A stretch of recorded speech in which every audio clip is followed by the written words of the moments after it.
the Florida Writer Podcast, a discussion about writing and other things. Hello, and welcome to another edition of the Florida Writer Podcast. I'm your host, Alice Innocent, and today I am lucky enough to have with me John W. Bateman. John, why don't you give me a 60-second elevator pitch about who you are and what you write? Hi, Allison. Thank you for having me. I'm a writer. I left the Deep South for about 17 years, and it pulled me back home. I write a little bit of everything. My debut novel came out, Southern Gothic, last year, about a ghost and a drag queen in Mississippi. I also write screenplays and essays. That is a very interesting combination of genres. Is the screenplay that you write similar to what you would write for a novel? That's a good question. The screenplays came in fairly recently, within the last 5 years. And I'm really fascinated by people's stories. And so my screenplays tend to revolve around really strong characters and interesting folks. It's not necessarily the same subject matter or genre as my fiction. But at some point I found as a writer that I had this idea for so long that I was going to be a short story writer. And I don't know where that came from. And at some point I just started writing kind of any format and realized that sometimes for me, the best story comes out in an essay. Sometimes it's in a short screenplay. Sometimes it's in prose. And I just kind of let it happen and having fun with it along the way. So I know that when you write a screenplay, you really need to have a lot of strong dialogue. Do you believe that you also have strong dialogue in your novels? I do, and that was not always true. I, as a younger writer, very exposition heavy and would write pages without dialogue. And that was some feedback that I used to get all the time. It was, this is a good story, but it needs more dialogue. And sometimes it's hard to show a story instead of telling it if you're not using dialogue. So I forced myself to take a novella I had written and adapt it to a screenplay. And it was excruciatingly difficult. And then suddenly, after I got through that, dialogue became a lot easier. And so my novel is, 75% dialogue. I'm back and forth on that, but it was a really good exercise for me as a young writer, and I got a lot more comfortable with dialogue, and I'm having a lot more fun with screenplays than I ever thought I would. I didn't think I would ever be interested in writing those. So what is interesting about writing screenplays versus writing a novel or a short story or even an essay? So with a screenplay, I view them as roadmaps for stories. And I've got 3 short films out. One of them I actually directed. And with screenplays, I'm, as the writer, relying upon actors who can portray these characters, but I'm also relying on a director to sort of bring an additional element to it. And so with screenplays, film is a very collaborative art form. There's no single discipline involved. Everywhere from, maybe it's choreography or costumes, actors, writers, directors, even the technology required to produce it. And so for me, what I like about the screenplays is the fact that it's an outline for a story. It's a roadmap, and I get to see how someone else adds to that. And it's very stripped down because actors bring something to the story. There's not a lot of room for long exposition or protracted story development. What you can do in 2 or 3 pages in a short film, several pages worth in prose. So John, when you are writing a screenplay, you don't have to include all the senses. But when we're writing a novel, a short story, we need to include all 5 senses for the audience to actually feel like they are inside of the story. How do you bring in those senses, the visual and the sound, that would be otherwise just part of a screenplay or part of an actual film? For me, part of that is really getting into the story, getting into the character. And um, I often see what I'm writing visually as if it's happening in front of me, and hear it as well. And it's just another aspect of showing a story, not telling a story. The whole adage of show me, don't tell me. And, for example, like if I'm writing about a character who is completely depressed and sort of not feeling anything, it might be more interesting to talk about or to show, for example, how food doesn't taste to her, and sort of conveying the same story but through different senses. And so it just adds a richness to it. And I think when I write, when I'm rewriting particularly, one of the things I try to always do is be mindful of that question. Okay, am I showing a story or am I telling it? And if I think I'm telling it, is there another way to show the story? Always the best question to ask for a writer. So let me ask you about your audience. Who do you visualize as you're actually writing a story? It really depends upon what I'm writing. A lot of my stories, whether it's nonfiction, essays, or screenplays, or not, the identity of an individual becomes really interesting and sort of the paramount to it. And I try to write strong characters, and I always try to look for the character that might not be expected, or sort of what people envision. And it's thinking about, for example, if I'm writing a story and the first pronoun that comes out of my head or my hand is he, for example, it's sort of stopping and saying, no, wait a minute. What does this character have to be a guy? Maybe this character is a woman, or maybe character is fluid, or doesn't identify, or is ambiguous. And so I think I'm starting to ramble at this point. So who's the ideal audience? The ideal audience, though. So I tend to write I think Southerners tend to be my primary audience, and Southerners who are interested in characters, because I mean, I grew up a Southerner, and most of us are characters in ourselves. And so, we have the crazy uncle and the crazy aunt sort of tucked away in the house somewhere. And so I see that as my audience. I probably 18 and up. There's a lot of wonderful YA and teen authors out there. And I think I tend to stay in a little bit older world. And I have been surprised at the audience who's connected. Like with my novel, I assumed that my audience would be I'm 47, so in the 30 to 55 range, give or take. And I've been surprised at my parents' generation who have really resonated with the story. And so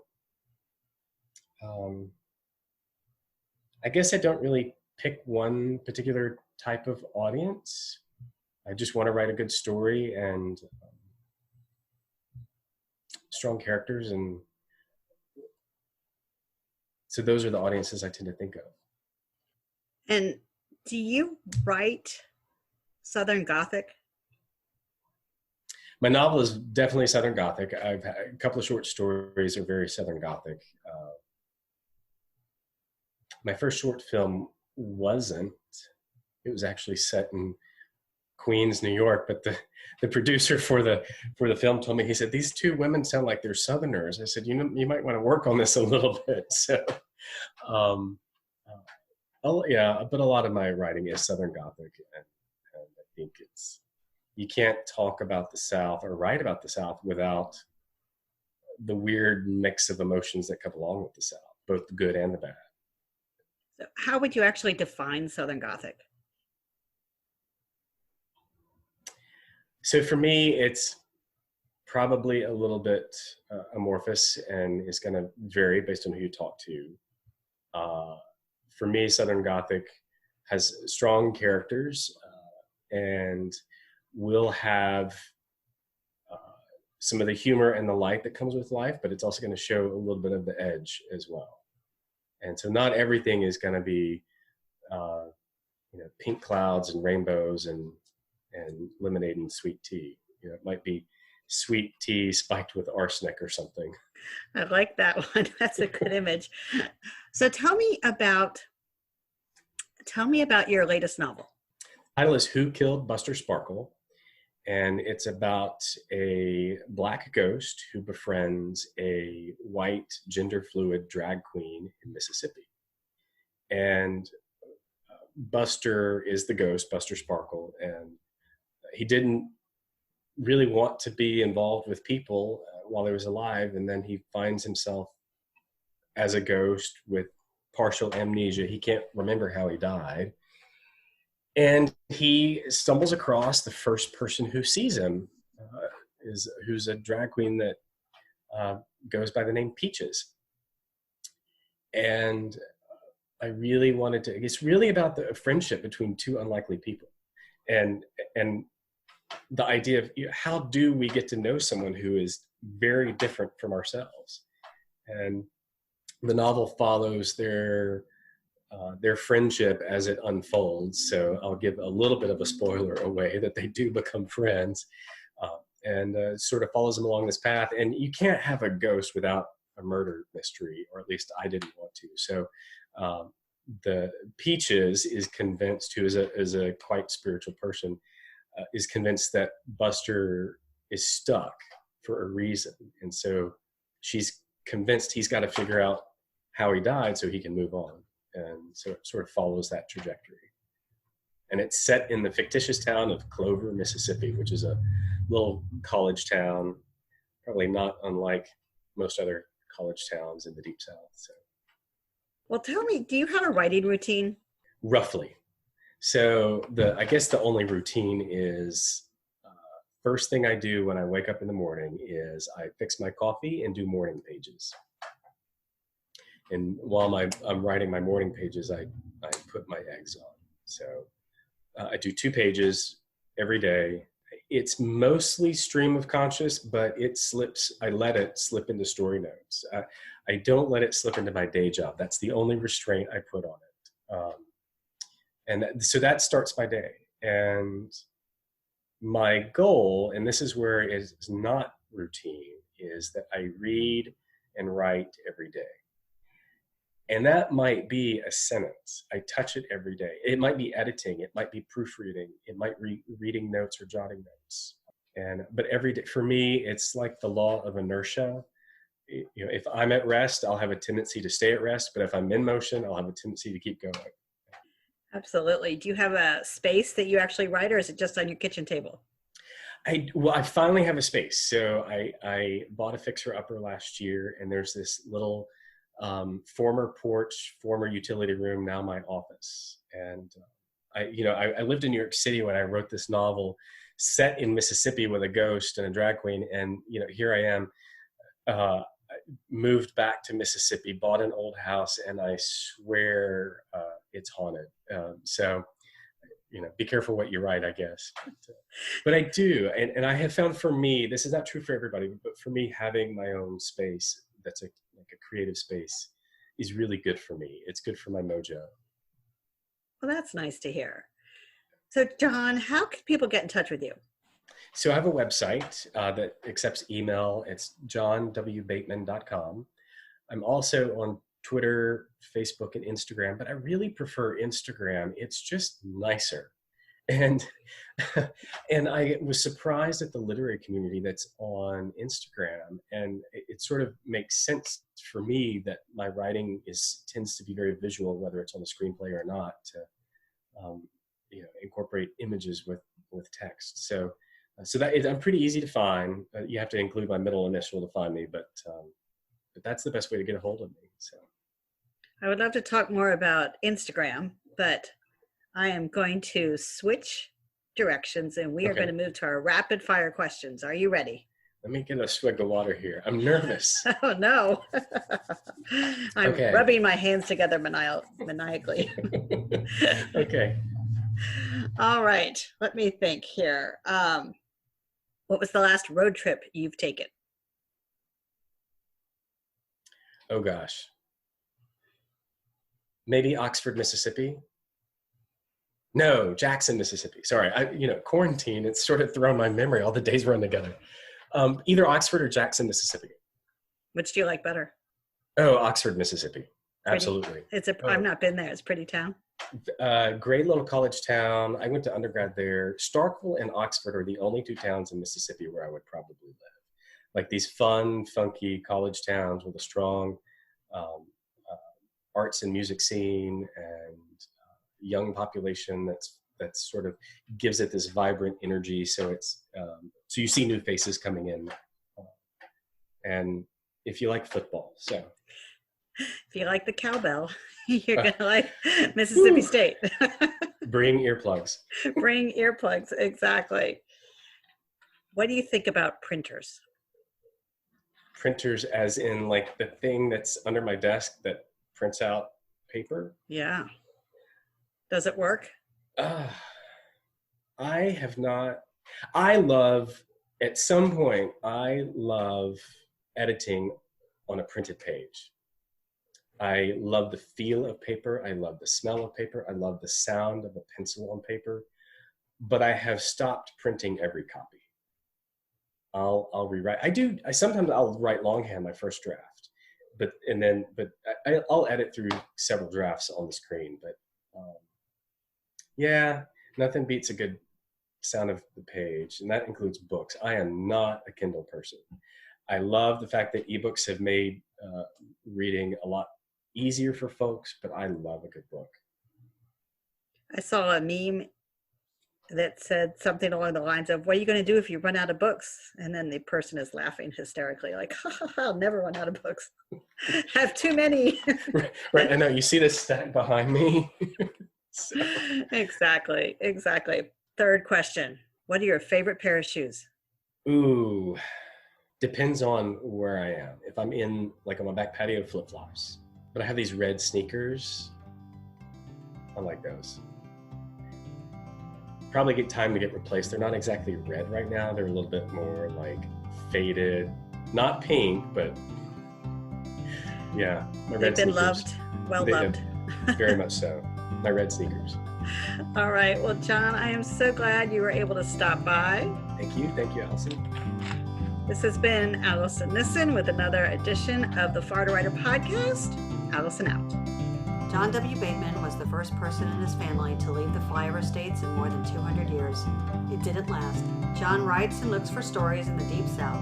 His work has appeared in the Santa Fe Writers Project Quarterly, OneNewEngland, Glitterwolf Magazine, Huffington Post, Timber, Nately's, as well as on the silver screen.